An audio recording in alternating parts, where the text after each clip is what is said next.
नमस्कार दर्शक बंधु मु प्रदीप आपण मानक स्वागत करुच्ची आज आउ एक नुआ भिडियो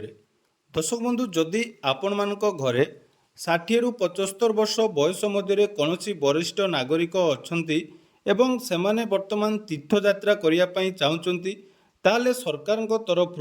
वर्तमान वरिष्ठ नागरिक तीर्थयात्री योजना माध्यम 60 रु 75 वर्षर समस्त वरिष्ठ नागरिक मानू मागणारे तीर्थयात्रा सरकार जहाँकि टंका प्रदान करेंगे एवं सेमानकर रहिबा खाइबा एवं जीवा खर्च सबकिछि सरकार भरण करेंगे जोटा कि वरिष्ठ नागरिक तीर्थयात्री योजना माध्यम तेणु आपण मानक बापा माँ जेजेबापा जेजेमा जो मानकर तीर्थयात्रा बा तीर्थ बुली जावाई आशा अच्छी दीर्घ दिन धरी से भावुं कौन एक तीर्थयात्रा करेंगे ताले वर्तमान संपूर्ण मागणारे आपण माने ओडिशा सरकारଙ୍କର ଏହି योजना माध्यम आपण परिवार वरिष्ठ नागरिकों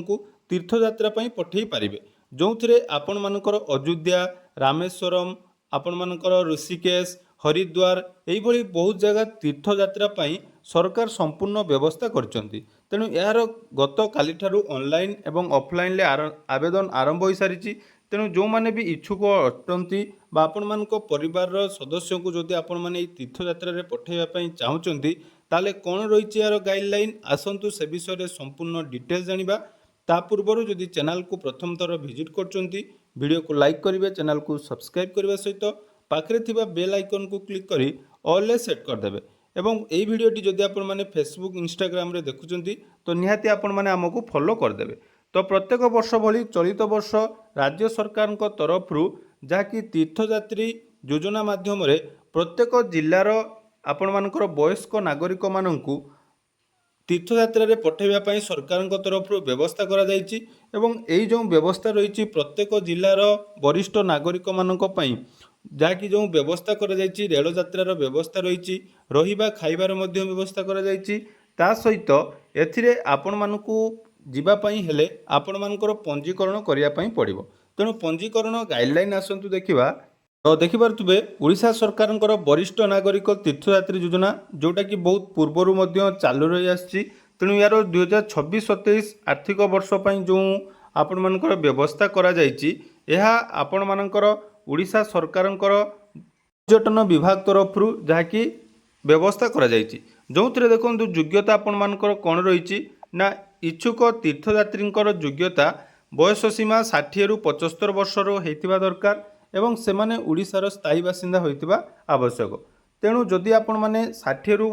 70 वर्ष मध्य रही ताले सही व्यक्ति एकला जाकि तीर्थयात्रा करि परिबे किंतु तांकर बयस जदि 70 रु 75 वर्ष रोची ताले तांको सहित जनकु जहाँकि जीवाई पड़ो एवं जार बयस 18 वर्ष ऊर्ध्व होइतिबो तेणु तांको सहित जी यात्रा करेंगे सरकार तांकर 50% टंका जहाँकि बहन करेंगे बाकी 50% आपण मानकु पेमेंट करने पड़ो किंतु जो माने वरिष्ठ नागरिक रही संपूर्ण मागणा रही देखो यही योजना बहुत दिन आगु चालू रही किंतु बहुत सारा लोक मैंने विषय जानी न था आवेदन कर तेणु आपण मैंने जदि वीडियोटी देखुंत ताले यार गाइडलाइन जानिबा परे आपण मानक परिवार रे जदि वरिष्ठ नागरिक अछंती ताले निहाती तांकु थरे सुযোগ दियंतु मागणारे जोटा कि आपण मानकर तीर्थयात्रा करि पारिबे तो देखो एथिरे को मानकु सामिल करा जिवो एवं को मानकु सामिल करा जिवो नै जदि कोनोसी व्यक्ति आपण मानकर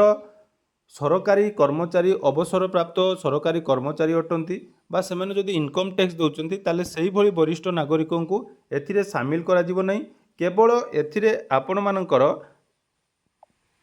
वरिष्ठ नागरिक मानक ही सामिल करा जिवो अर्थात 60 वर्ष जो मानकर ऊर्ध्व अच्छी से केवल यही योजनार लाभ नहीं पारे तेणु इच्छुक वरिष्ठ नागरिक निर्धारित फॉर्म फोटोग्राफ स्थायी ठिकानार प्रमाणपत्र आधार कार्ड बयस प्रमाणपत्र नकल तथा आर्थिक दुर्बल श्रेणी संक्रांतीय प्रमाणपत्र संपृक्त अधिकारी को नहीं दाखल करेंगे एथिरे देखंतु आपण मानकर आवेदन करने पूर्व इच्छुक प्रार्थी दूरयात्रा शारीरिक और मानसिक स्तर में सुस्थ होइतिबा दरकार एवं जेकोसी संक्रामित रोग जमितिक जक्ष्मा कुष्ठ श्वासजनित रोग हृदरोग इत्यादि द्वारा आक्रांत होइतिले सेमानकु एथिरे सामिल करा जिवो नाही देखंतु एथिरे आपण मानकर आवेदन करिया पई दुईटी प्रोसेस रहिछि गुटे आपण माने ऑनलाइन ले फॉर्म आवेदन करि परिबे नले ऑफलाइन ले मध्य आपण मानकर फॉर्म को फिलअप करी आपण मानक जिल्लार पर्यटन उन्नयन कार्यालय बा जिलापाल कार्यालय रे डेट देखिपे लास्ट डेट आपर 14/8/2026 रही कि आपण मैंने डाक द्वारा बा पोस्ट ऑफिस माध्यम या स्पीड पोस्ट माध्यम से ऑफिस को पठे पारे। तेणु यार आवेदन 15 तारिख रु आरंभ हो सारी 14 तारिख पर्यंत चालू रही यार ऑनलाइन आपण मानकर आवेदन करिवार व्यवस्था रही। तेणु जो मैंने भी आवेदन करेंगे तार चयन प्रक्रिया देखूँ दरखास्तकारी दरखास्त ग्रहण कलापर जिला पर्यटन उन्नयन अधिकारी दरखास्त गुड़ी को मार्गदर्शिता अनुजाई तदारख करेंगे। तापर प्रत्येक जिलापाई उद्दिष्ट तीर्थयात्री संख्या ठारू आवेदनकारी संख्या अधिक हेले जिलापाल द्वारा लॉटरी माध्यम तीर्थयात्री चयन कार्यक्रम करा अर्थात आपण मानकर जदि टार्गेट हिसाब से जो जिले में जिते आपण मानकर नवा कथा ताठार जदि अधिक आप्लिकेसन हुए ताले ये लॉटरी माध्यम जाकि उठा तेणु देखो चलित वर्ष निम्नलिखित स्थान गुड़ी को 10टी ट्रेन व्यवस्था जहाँकि सरकार तरफ करा प्रथम देखो रही आपण मानकर खोर्धा पुरी कटक जगतसिंहपुर केन्द्रापड़ा और ढेंकानाल जोटा कि आपण मानकर भुवनेश्वर आपंकर ट्रेन चलो से आपण मानकर कौं कौं जगह को आपण माने बुली पारिबे। देखंतु वाराणसी रु अयोध्या गुटे रही जोटा कि 2/9/2026 रु